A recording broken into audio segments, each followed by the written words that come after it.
Hello friends, मैं हूं सनी कुमार और आप सभी का मेरे यूट्यूब चैनल पे स्वागत है। आज जो मैं लेक्चर डिस्कस करने वाला हूं इस वीडियो में वो है मटेरियल साइंस का लेक्चर। यह मैकेनिकल इंजीनियरिंग का एक बहुत ही बेसिक सब्जेक्ट का लेक्चर है। तो चलिए शुरू करते हैं। तो मटेरियल साइंस दो वर्ड से मिलकर बना है, मटेरियल और science. The science in which we study about the materials is known as material science.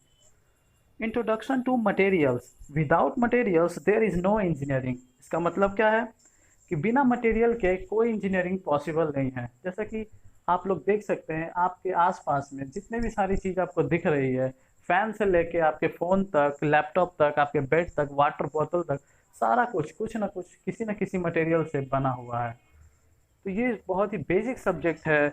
अगर हम लोग इंजीनियरिंग का कोई भी सब्जेक्ट पढ़ते हैं उसमें हम लोग को कहीं ना कहीं मटेरियल के बारे में जिक्र होता है और हम लोग को मटेरियल साइंस का अंडरस्टैंडिंग वहाँ पे उस सब्जेक्ट के कंसेप्ट को क्लियर करने में बहुत ही हेल्पफुल हो जाता है। जैसे कि हमारा subject conventional machining, non conventional machining, ये सारे सब्जेक्ट्स में हम लोग पढ़ते हैं मशीन टूल्स के बारे में, लेथ मशीन के बारे में, ड्रिलिंग मशीन के बारे में, बहुत सारे मशीन्स के बारे में जिसका कौन सा पार्ट किस मटेरियल से बना हुआ है। डिज़ाइन बना लें या कोई सा भी मैन्युफैक्चरिंग प्रोसेस लगा लें, पर अगर हम लोग राइट मटेरियल सेलेक्ट नहीं करते हैं तो उस एप्लीकेशन में वो प्रोडक्ट फेल कर जाएगा। या अगर किसी मशीन में कोई पार्ट लगा हुआ है और वो राइट मटेरियल का नहीं बना है, अगर हम कास्ट आयरन बनाना था वहाँ हम वैक्स का बना दिए हैं, तो ऑब्वियस सी बात है वो सस्टेन नहीं करेगा ज़्यादा देर और वो पार्ट हमारा मशीन का फेल कर जाएगा। तो selection of the right material is very important for any manufacturing product.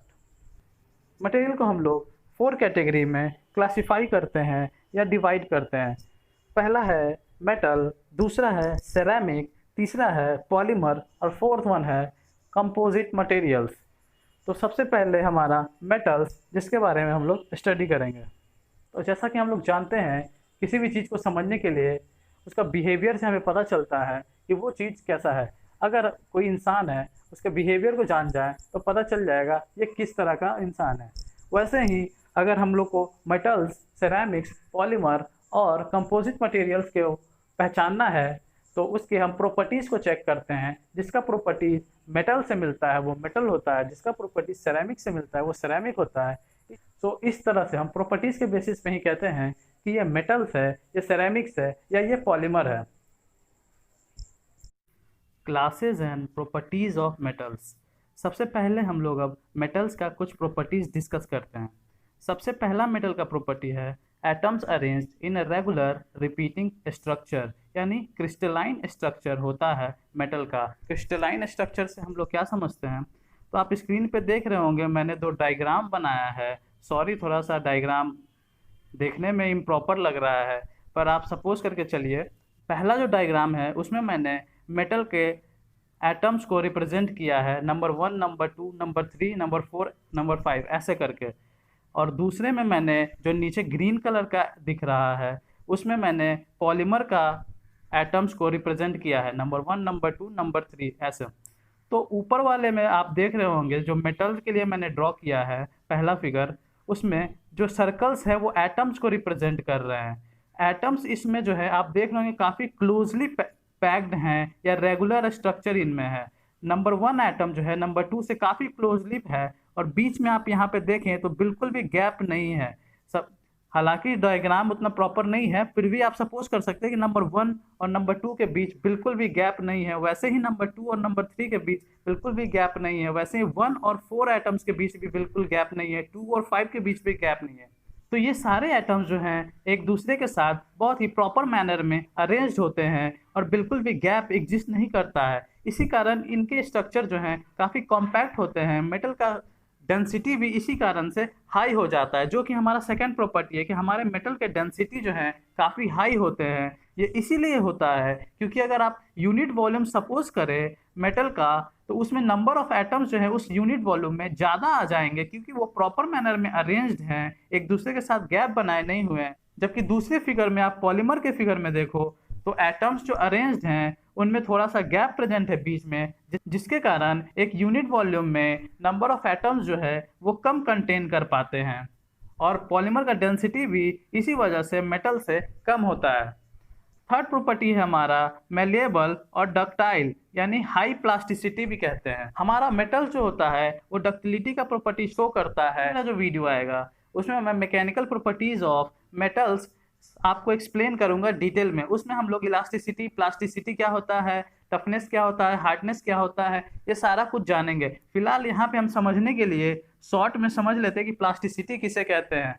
High plasticity का मतलब होता है कि जो भी डिफॉर्मेशन आएगा वो परमानेंट डिफॉर्मेशन आएगा। यानी कि अगर हम किसी बार ले लें, रॉड ले लें जो मेटल का बना हुआ है, और उसको हम टेंसाइल फोर्स दें या लोड उस पर दें, तो वो इलोंगेट कर जाएगा, उसका लेंथ बढ़ जाएगा, और उसका लेंथ जो बढ़ जाएगा वो परमानेंट बढ़ जाएगा। इसीलिए उसमें प्लास्टिसिटी का प्रॉपर्टी होता है।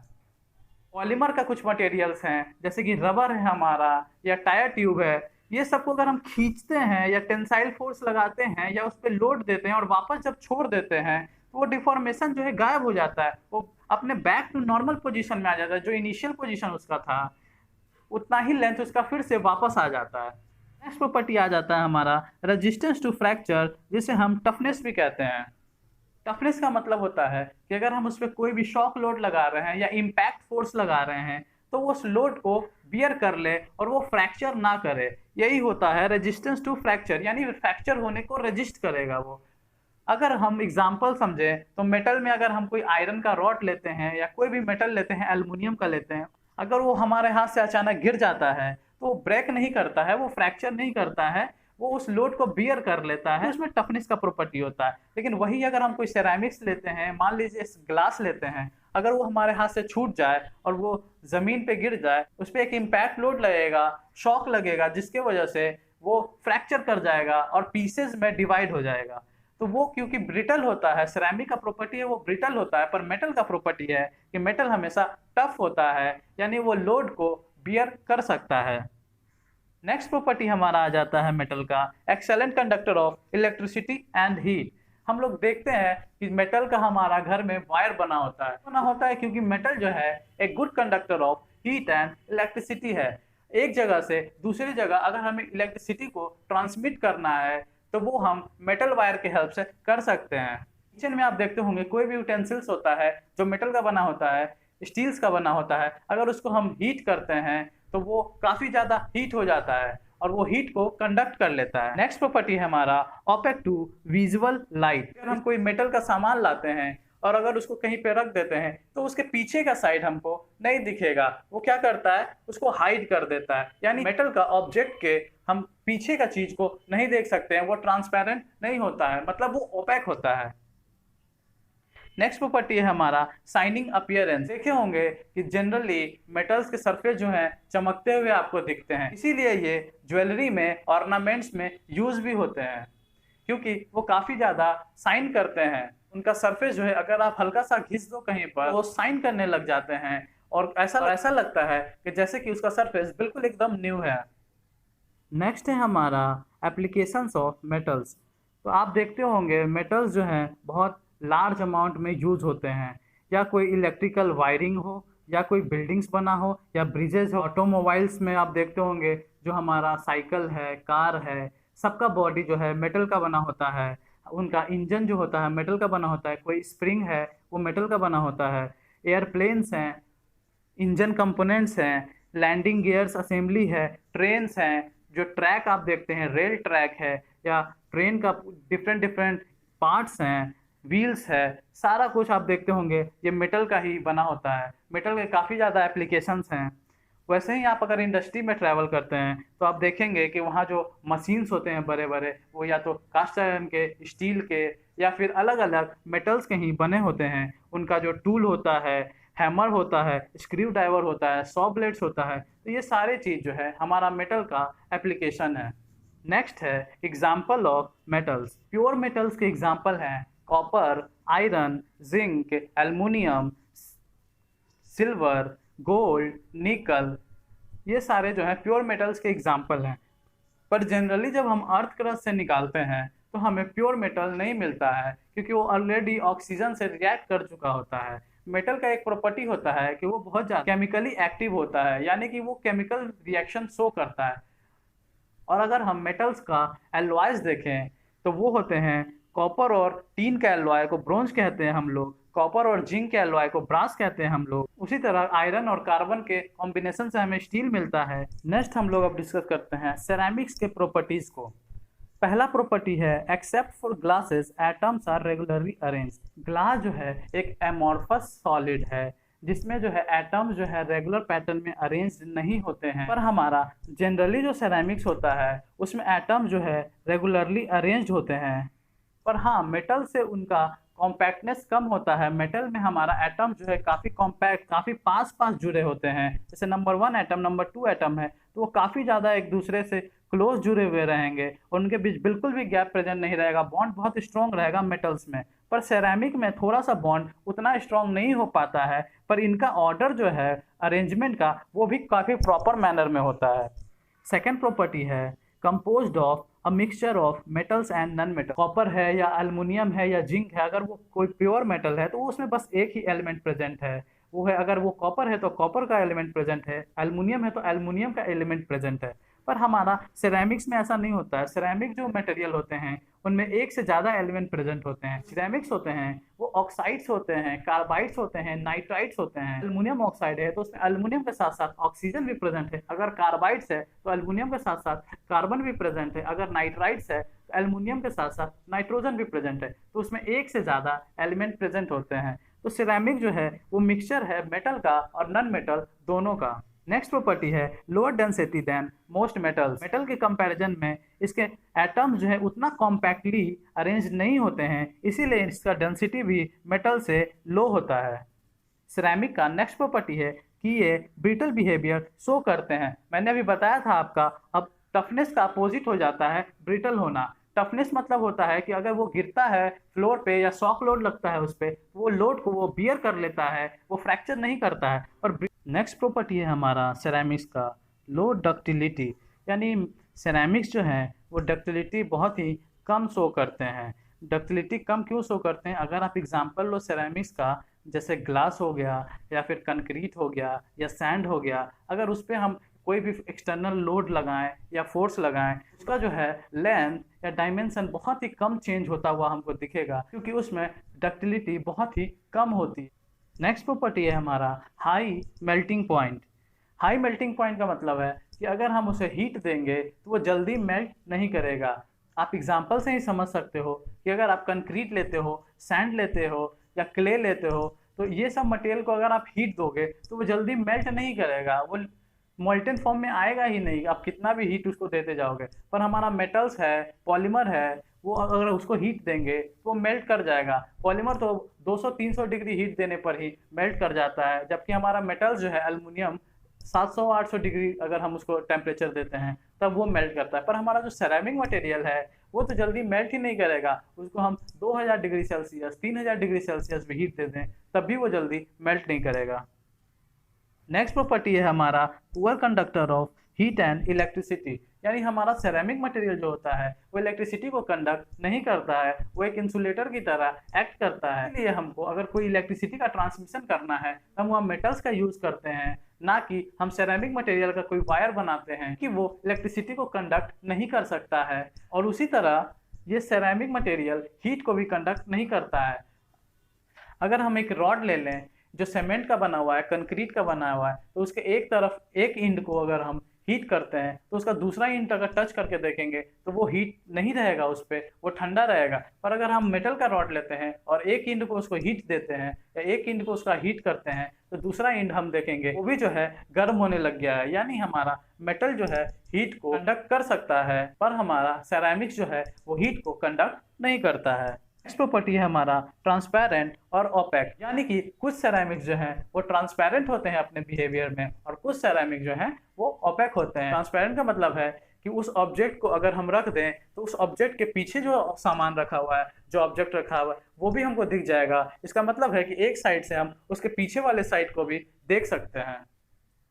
अब आते हैं हम सिरेमिक्स के एप्लीकेशंस पे। जैसे मैंने अभी बताया कि सिरेमिक मटेरियल जो है इलेक्ट्रिसिटी को कंडक्ट नहीं करता है, तो उनका एप्लीकेशन होगा एज एन इलेक्ट्रिक इंसुलेटर, जैसे कि हमारा स्विच बोर्ड या बहुत सारे ऐसे एप्लीकेशंस जहाँ पे हमें इलेक्ट्रिसिटी से बचना होता है या सेफ्टी के लिए हम उसको टच करें तो हमें करंट ना लग जाए, तो हम वहाँ पे उसको क्या करते हैं, ऊपर से सेरेमिक मटेरियल से कवर कर देते हैं। अगर कोई वायर है तो हम उसके ऊपर सेरेमिक का लेयरिंग लगा दें, फिर उस वायर को टच करें तो हमें करंट नहीं लगेगा, क्योंकि ऊपर जो मटेरियल है वायर के लगा हुआ वो मेटल नहीं, वो सेरेमिक का मटेरियल है जो कि एक इलेक्ट्रिक इंसुलेटर की तरह काम करता है।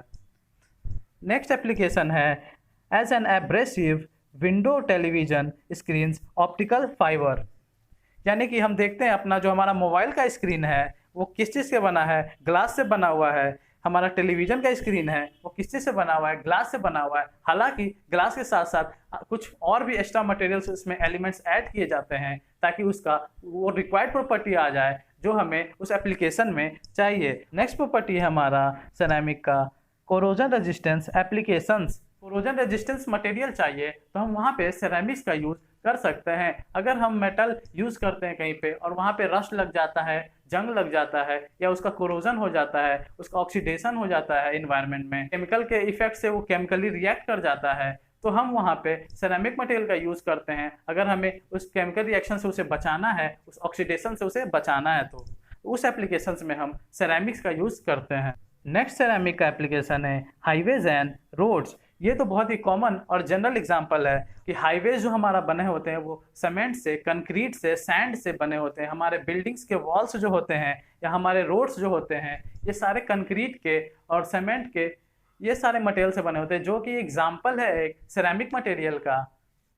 नेक्स्ट एप्लीकेशन है magnetic materials, audio tapes, video tapes, hard disk etcetera. सारे एप्लीकेशंस में सिरेमिक्स का यूज़ होता है। अब हम देखते हैं कि एग्जाम्पल्स क्या क्या हैं सिरेमिक्स के। तो जैसे कि मैंने आपको बताया था कि सिरेमिक मटेरियल जो है वो कोई भी ऑक्साइड्स हो सकता है, नाइट्राइड्स हो सकता है, कार्बाइड्स हो सकता है। तो वैसे ही एग्जाम्पल में यहाँ पे देखिए silicon oxide, aluminium oxide, iron oxide, magnesium oxide, ये सारे ऑक्साइड जो हैं वो सिरेमिक मटेरियल के एग्जाम्पल हैं।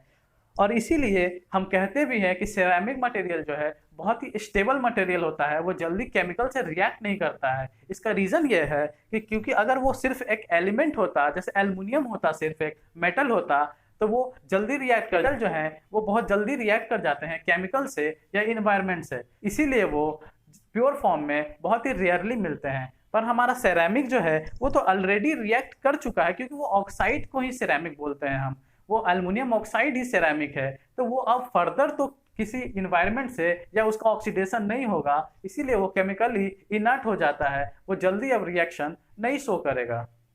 तो ये सारे एग्जाम्पल जो हैं ऑक्साइड्स के एग्जाम्पल हैं।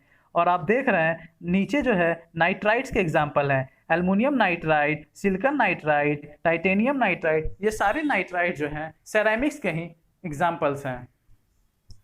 नेक्स्ट स्लाइड में चलते हैं। नेक्स्ट स्लाइड है हमारा classes and properties of polymer. अब हम लोग पॉलीमर के प्रॉपर्टीज को डिटेल में देखेंगे। सबसे पहला प्रॉपर्टी है इसमें compost primary of carbon and hydrogen. हमारे पॉलीमर्स जो होते हैं वो जनरली कार्बन और हाइड्रोजन से मिलके बने होते हैं, यानी वो कार्बन का लॉन्ग चेन बनाते हैं। उनका बैकबोन जो होता है, अगर मॉलिक्यूलर स्ट्रक्चर देखें तो उनमें बीच बीच में, यानी जो बैकबोन होता है उस मॉलिक्यूल्स का, वो कार्बन एलिमेंट से ही मिलके बने होते हैं और उनमें हाइड्रोजन साइड साइड में लगे होते हैं। कार्बन और हाइड्रोजन के अलावा नाइट्रोजन, ऑक्सीजन, ये सब भी एलिमेंट्स हैं जो जनरली पॉलीमर्स में देखे जाते हैं। और पॉलीमर में मॉलिक्यूल जो हैं वो कार्बन का जनरली लॉन्ग चेन बनाते हैं।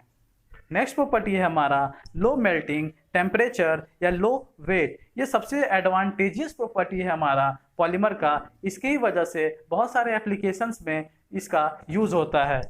बहुत ही जल्दी मेल्ट कर जाते हैं पॉलीमर मटेरियल, उनको बहुत ही कम हीट में ही आप मेल्ट करके उसको रिफॉर्म कर सकते हो, रिसाइकल कर सकते हो, और उनका वेट भी काफ़ी लो होता है। तो ऐसे जगह जहां हमें लो वेट चाहिए, सपोज कीजिए कि ऐसे एप्लीकेशंस हैं जहाँ पे हमको उनका वेट कम रखना है, तो हम वहाँ पे मेटल का नहीं, सेरेमिक्स का नहीं, वहाँ पॉलीमर मटेरियल का यूज़ करेंगे। पॉलीमर मटेरियल से वो कंपोनेंट को बनाएंगे, वो पार्ट्स को बनाएंगे, तो वेट बहुत ही कम हो सके और वो ओवरऑल हमारा मशीन हल्का हो जाए।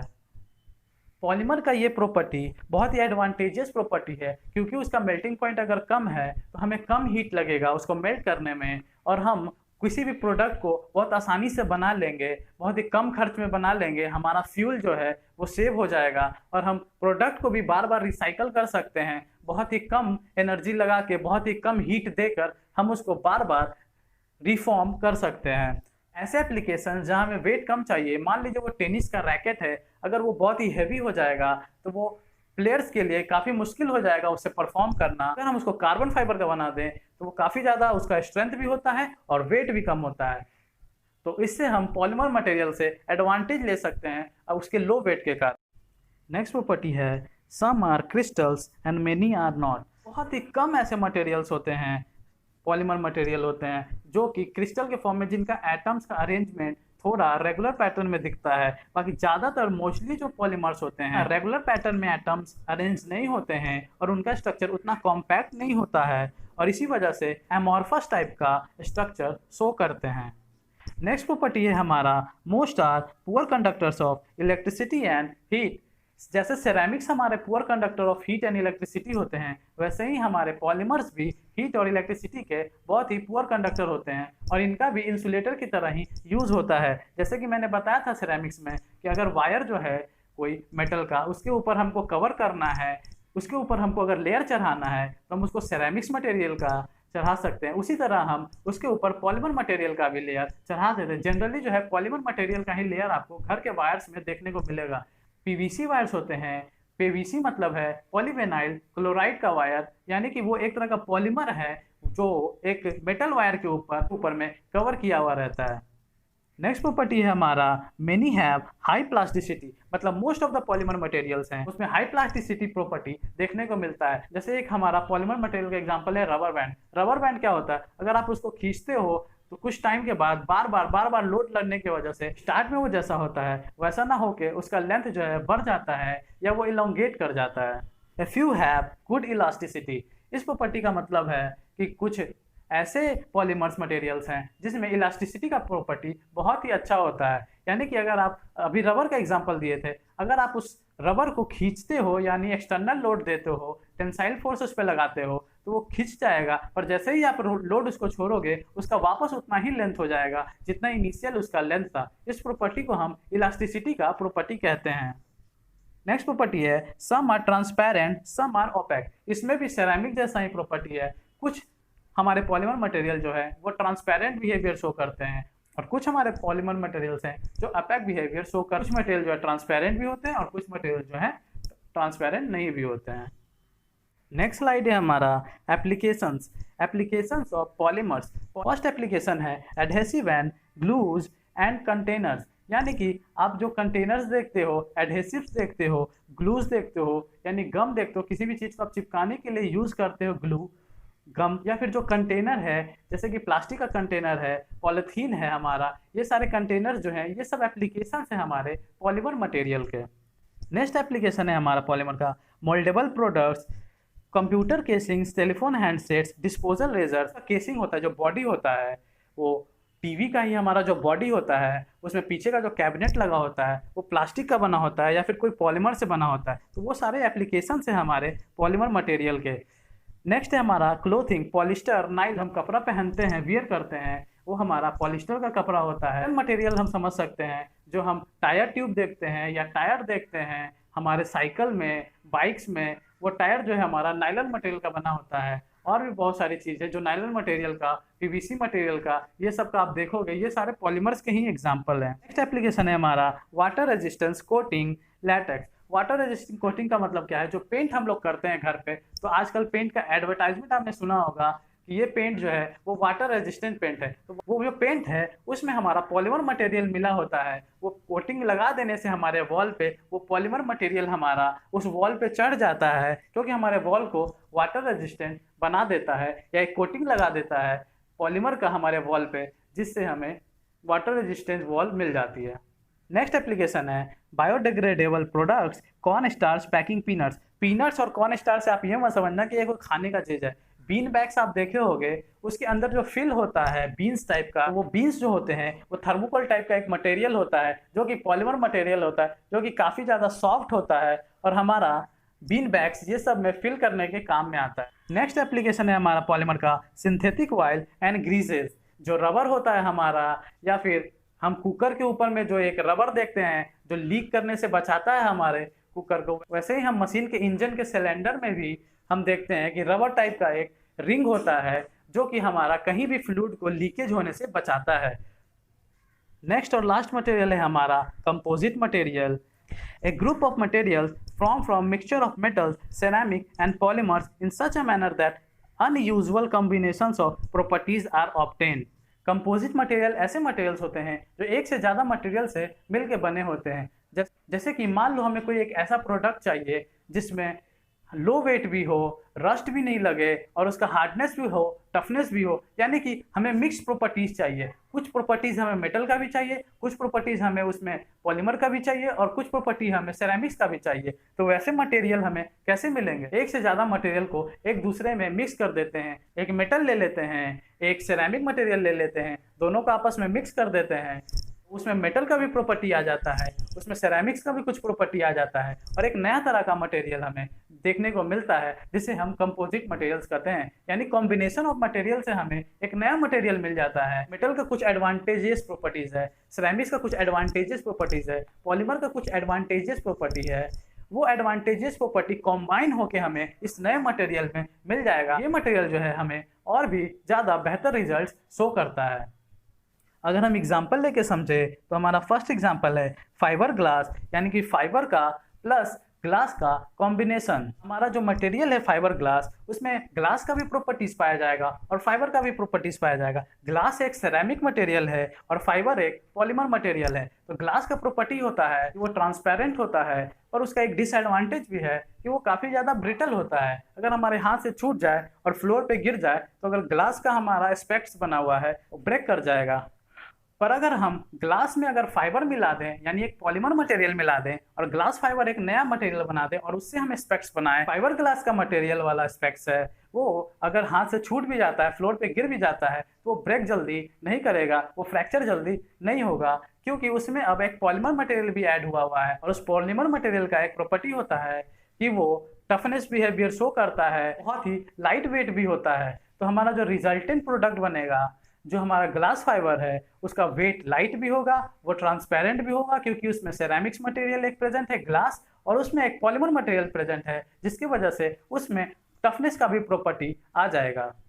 नेक्स्ट एग्जांपल है हमारा सरमेट्स का। सरमेट्स दो कॉम्बिनेशन ऑफ वर्ड से मिला है, सेरामिक्स का CER और मेटल का MET। सरमेट्स मतलब होता है combination of ceramics and metals. Next है हमारा CFRP, यानी कार्बन फाइबर रीइंफोर्स पॉलीमर, यानी कार्बन फाइबर रीइंफोर्स किया गया है पॉलीमर में। ये भी कॉम्बिनेशन ऑफ दो मटेरियल से बना है, कार्बन फाइबर यानी सेरामिक मटेरियल और एक पॉलीमर से। चलिए अब हम लोग प्रॉपर्टीज देखते हैं कंपोजिट मटेरियल का।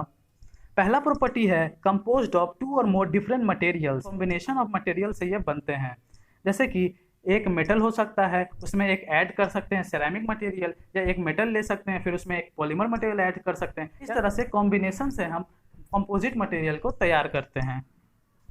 नेक्स्ट प्रॉपर्टी है हमारा प्रॉपर्टीज डिपेंड्स अपॉन अमाउंट और distribution of each type of material, यानी किस अमाउंट में हम कौन सा मटेरियल ऐड किए हैं। हम मेटल को ज़्यादा क्वांटिटी में ऐड किए हैं या पॉलीमर को ज़्यादा क्वांटिटी में ऐड किए हैं, इससे हमारा कंपोजिट मटेरियल का जो रिजल्टेंट मटेरियल है उसका प्रॉपर्टी हमें पता चलेगा।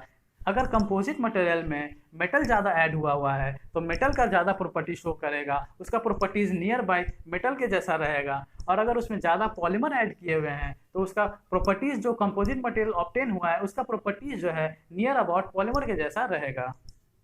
नेक्स्ट पॉइंट है collective properties are more desirable than possible with any individual material.